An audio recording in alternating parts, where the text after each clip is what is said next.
தமிழக சட்டப்பேரவை கூட்டத்தொடரின் 2ஆம் நாளில் திமுக அதிமுக இடையே காரசார விவாதம் நடைபெற்றது. சட்டப்பேரவையில் கேள்வி நேரத்தின் போது கொள்ளிடம் கூட்டு குடிநீர் திட்டம் தொடர்பாக திருவையாறு சட்டமன்ற உறுப்பினர் துரை சந்திரசேகரன் கேள்வி எழுப்பினார். இதற்கு பதிலளித்து பேசிய அமைச்சர் KN நேரு அடுத்த மாதத்திற்குள் கொள்ளிடம் கூட்டு குடிநீர் திட்டம் செயல்பாட்டிற்கு வரும் என உறுதியளித்தார். மேலும் தமிழகத்தில் நாய் தொல்லை அதிகரித்து வருவதாக சாக்கோட்டை MLA அன்பழகன் தெரிவிக்க சென்னையில் 3 நாய்கள் இனக்கட்டுப்பாட்டு மையம் திறக்கப்பட்டுள்ளதை அமைச்சர் KN நேரு சுட்டிக்காட்டினார். மேலும் இதுகுறித்து உள்ளாட்சி ஆணையர்கள் அனைவருக்கும் அறிவுறுத்தப்பட்டுள்ளதாக அமைச்சர் தகவல் அளித்தார். நேற்று கூட சென்னையில் நம்ம துணை முதலமைச்சர் 3 இடங்களிலே நாய்க்கு கருத்தடை செய்கிற அந்த அந்த இடத்தை திறந்து வைத்திருக்கிறார். ஒவ்வொரு இடத்திலும் அதை செய்கிறோம். பிராணிகள் வதை தடுப்பு சட்டத்தின் கீழ் அதை எடுத்து அதை முற்றுமாக ஒழிப்பதற்கு வழி இல்லை.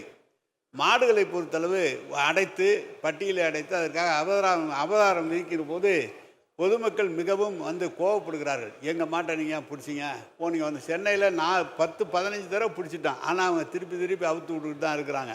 எனவே தொடர்ந்து மாநகராட்சி ஊழியர்கள் அந்த பணியை செய்து கொண்டு தான் இருக்கிறோம். எனவே நாய்கள் தொந்தரவு என்பது மிக அதிகமாக இருக்கிறது. எல்லா இடங்களிலும் துறையினுடைய அனைத்து ஆணையர் பெருமக்களுக்கும் தெரிவிக்கப்பட்டு அதை உரிய நடவடிக்கை எடுக்கப்படும் என்பதை தெரிவித்துக் கொள்கிறேன். இதனைத் தொடர்ந்து மணப்பாறை ராமேஸ்வரம் இடையே புதிய வழித்தடத்தில் பேருந்து சேவை வேண்டும் என MLA அப்துல் சஹ்மத் கோரிக்கை விடுத்தார். இதற்கு பதிலளித்து பேசிய போக்குவரத்து துறை அமைச்சர் சிவசங்கர், திருச்சி புதுக்கோட்டை மண்டலம் மூலம் போதிய பேருந்துகள் ராமேஸ்வரத்திற்கு இயக்கப்பட்டு வருவதாகவும் பயணிகளின் வருகை குறைவாகவே உள்ளதால் மணப்பாறை ராமேஸ்வரம் இடையே புதிய வழித்தடத்தில் பேருந்து சேவை வழங்கப்படாது என பதிலளித்தார். திருச்சி புதுக்கோட்டை வழித்தடத்தில் தினசரி 2 நடைகள் இயக்கப்பட்டு வருகிறது. மேலும் தமிழ்நாடு அரசு போக்குவரத்து கழகம் புதுக்கோட்டை மண்டலம் மூலம் திருச்சி ராமேஸ்வரம் வழி பாலக்குறிச்சி பொன்னமராவதி அந்த வழித்தடத்தில் தினசரி 2 நடைகள் இயக்கம் செய்யப்பட்டு வருகிறது. தற்பொழுது இப்பேருந்தில் பாலக்குறிச்சியிலிருந்து ராமேஸ்வரத்துக்கு நேரடி பயணிகள் பயன்பாடு என்பது மிக குறைவாக இருக்கிறது.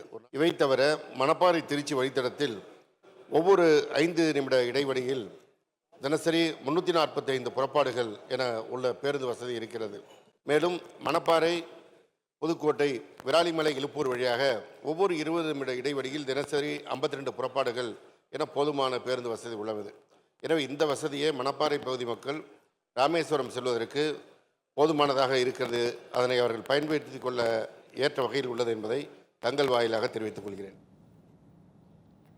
சேலம் மேற்கு MLA ரா அருள் எழுப்பிய கேள்விக்கு பதிலளித்து பேசிய அமைச்சர் அன்பில் மகேஷ் பொய்யாமொழி, தமிழ்நாட்டில் 1958 நூலகங்களுக்கு வைஃபை வசதியும் 108 நூலகங்களில் வெர்ச்சுவல் ரியாலிட்டியும் அமைக்கப்பட்டுள்ளதாக தெரிவித்தார்.